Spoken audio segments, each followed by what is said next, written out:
আপনি ভারতকে গণায় ধরবেন না। গণায় ধরলেই গণা, গণায় না ধরলেই গণায় ধরা না। আপনি গণায় ধরলেই চাকর আর গণায় না ধরলেই রাজা। এই সহজ বিষয়। আমাদের বাংলাদেশকে সব সময় ধর্মনিরপেক্ষ বানানোর চেষ্টা করেছে। একটা দেশের ৮০% মানুষ মুসলিম, অথচ জোর কইরা ধর্মনিরপেক্ষ বানানোর চেষ্টা করা হয়। আপনি ধর্মনিরপেক্ষ না বলে ধর্ম সহিষ্ণুতা বলেন, যে আমরা সব ধর্মকে সহ্য করি, সব ধর্মকে মানি এবং সব ধর্ম পাশাপাশি অবস্থান করি, কিন্তু সেটা না করে বলতেছে ধর্ম নিরপেক্ষ। মানে যারা যারা বিভিন্ন ধর্মের কমিউনিটির অংশ আছেন, নিজের বর্ণ ছেড়ে দেন, নিজের বর্ণ ছেড়ে জয় বাংলা বর্ণ ধরেন। এই তো, এটাই তো, তাই না? আরেকটা বিষয় আছে অসাম্প্রদায়িক বাংলাদেশ।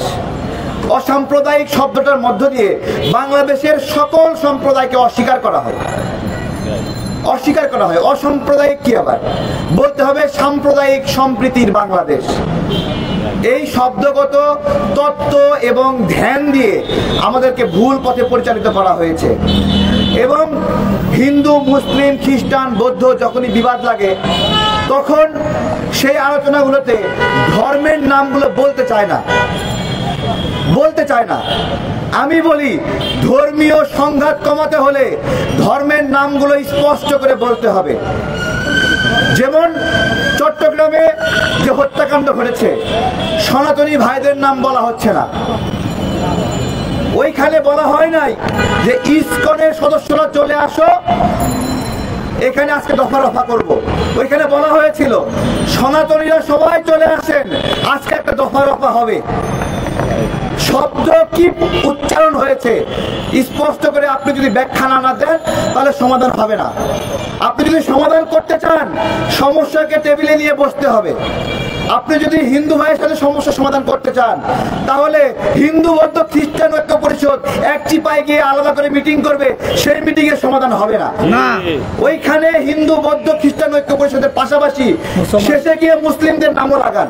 আমি বলছি ১ নম্বরে লাগাতে হবে না, শেষে গিয়ে লাগান। আমরা পিছনে থাকতে চাই, কিন্তু রাখেন। আমাকে বাদ দিচ্ছেন কেন? আমাকে বাদ দিয়ে কি সম্প্রীতি আপনি নিশ্চিত করবেন? এটা সম্প্রীতি না। তাবলিগ জামাতের কথা বলতো যে মাসওয়ারার আগে মাসওয়ারা আর মাসওয়ারার পরে মাসওয়ারা, দুটোই ষড়যন্ত্র। তা আপনি যে আমাকে বাদ দিয়ে আগে একটা মিটিং করেন, পরে একটা মিটিং করেন, তার মানে কি? এই দুটাই আমার বিরুদ্ধে, দেশের জন্য ষড়যন্ত্র। আমাদের এই কথাগুলো স্পষ্ট করে বলতে হবে। ন্যায় বিচারকে বাদ রেখে কখনো সম্প্রীতি নিশ্চিত করা যাবে না।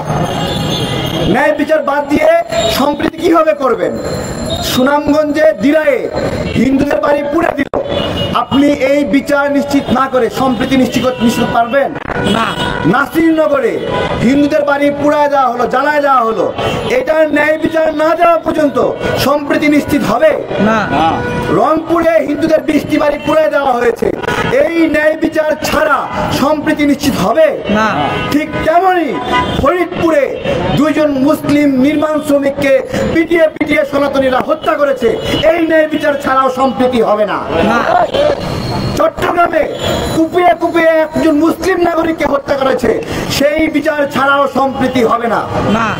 এইখানে কিছু কিছু সুশীলরা আছে, তারা সঠিক সমস্যা আইডেন্টিফাই করতে চায় না।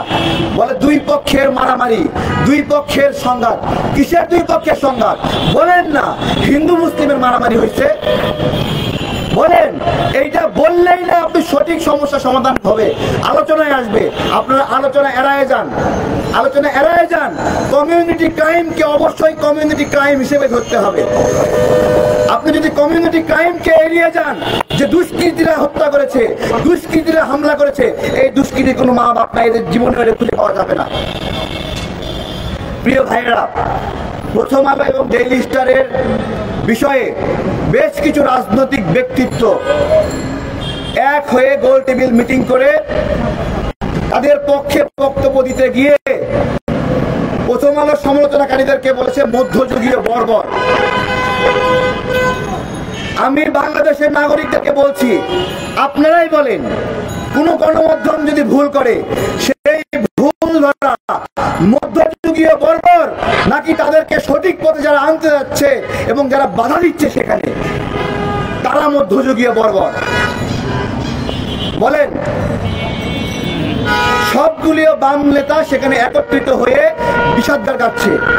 আমি বলছি, প্রথম আলোর কোনো কর্মীর গায়ে একটা ঢিল ছোড়া হয়নি, একটা তুলার টুকরাও ঢিল দেওয়া হয় নাই। অথচ প্রথম আলোর আন্ডারগ্রাউন্ডে আমাদের একজন ভাইকে সেখানে নিয়ে নির্মমভাবে পেটানো হয়েছে, পুরা পাশা কালো করে দিয়েছে, পিটাতে পিটাতে কালো করে দিয়েছে। কেন করেছে? এই কথাটা তো বলতে পারলেন না, এই কথা বলতে পারলেন না। তাহলে উগ্রতা কি? উগ্রতা কি? আমি একটু জোরে কথা বলি, এটাই উগ্রতা না? মামুনুল হক হুজুর জোরে কথা বলে, এটাই উগ্রতা না? এটাই উগ্রতা না? বলেন। আপনারা দেখাতে পারবেন মামুনুল হকের কথায় উৎসাহী হয়ে কোন মুসলিম, কোন হাফেজ অথবা কোন আলেম কেউ কোনোদিন কোনো কারো মাথায় বাড়ি দিয়েছে? কেউ দেখাতে পারবে? কথা একটু জোরে বলেছে, চিৎকার করে বলেছে, হুঙ্কার দিয়ে বলেছে। সেই হুঙ্কারের মধ্যে কারো মাথা বেড়ে দাও, কাউকে উৎখাত করো, মেরে ফেলো, এই ধরনের হুমকি ছিল না। বরঞ্চ আপনারা যাকে সারা জীবন অসাম্প্রদায়িক বাংলাদেশের নেতৃত্ব শেখ হাসিনাকে মানছেন, সেই শেখ হাসিনা লগি বইটা দিয়ে মানুষ হত্যা করার কথা বলেছে। এই গণঅভ্যুত্থানের পর তার ফোন রেকর্ডে বের হয়েছে যে মানুষ মারো, কচু কাটা করো, বলেছে 227 জনকে মারার জন্য ডকুমেন্ট তৈরি হয়ে গিয়েছে। আপনারা জঙ্গিবাদের মানে থিওরি কি দিচ্ছেন? উগ্রতার থিওরি আপনার কাছে কি? একজন মুসলিম ইসলাম প্রেমী এইটা হওয়াই কি একজন জঙ্গির লক্ষণ না? এটা কি ধরনের উগ্রতা, কি ধরনের আপনার হলো শয়তানি যে একজন মানুষ বলছে নামাজ পড়ছে, প্রেম করছে না, বাড়িতে অশান্তি করে না, তাহলে তার মধ্যে জঙ্গির লক্ষণ দেখা গেছে। বলেন, এইটা কত বড় একটা শয়তানি কাজ, কত বড় একটা জিঘাংসা ভালো মানুষদের সঙ্গে শয়তানি। চিন্তা করতে পারেন। বলছে যে সবচেয়ে উৎকৃষ্ট প্রাণী গরু খায় যেই জনে, সেই হলো নিকৃষ্ট প্রাণী।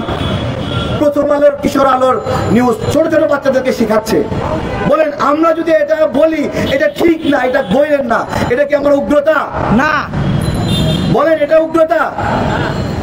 আমি গরু খাই, এইটা উগ্রতা না গরু খাওয়ার জন্য আমাকে পিটায় মারা হয় এইটা উগ্রতা? আমি জিজ্ঞাসা করছি। আমাকে যদি গরু খাওয়ার জন্য পিটায় মারেন, তাহলে আপনারা সবচেয়ে বড় গরুর মাংস রপ্তানিকারী দেশ কেন? বলেন। একদিকে মা মা ডাকছে, আর একদিকে মাকে ছুরি নিতে ফালাই দিয়ে কাইতে কাইতে ডলার ইনকাম করতেছেন। এইটা আপনার মা প্রেম? বলেন।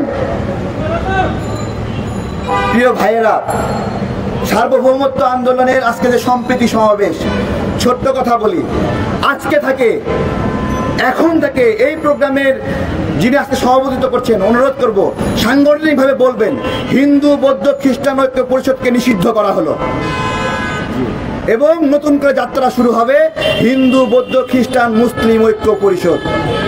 এই একটা নাম দিয়ে প্রতি মুহূর্তে মুসলিমদের বিরুদ্ধে ষড়যন্ত্র করা হচ্ছে। এইটা এই বাংলাদেশে শান্তির জন্য তৈরি হয়নি, এটা তৈরি হয়েছে অশান্তির জন্য, এটা তৈরি হয়েছে ষড়যন্ত্রের জন্য, এটা তৈরি হয়েছে ঘৃণার জন্য। তাই আজকে থেকে হিন্দু বৌদ্ধ খ্রিস্টান ঐক্য পরিষদকে নিষিদ্ধ করা হোক এবং হিন্দু বৌদ্ধ খ্রিস্টান ঐক্য মুসলিম ঐক্য পরিষদকে যাত্রা শুরু করা হোক। ধন্যবাদ সবাই।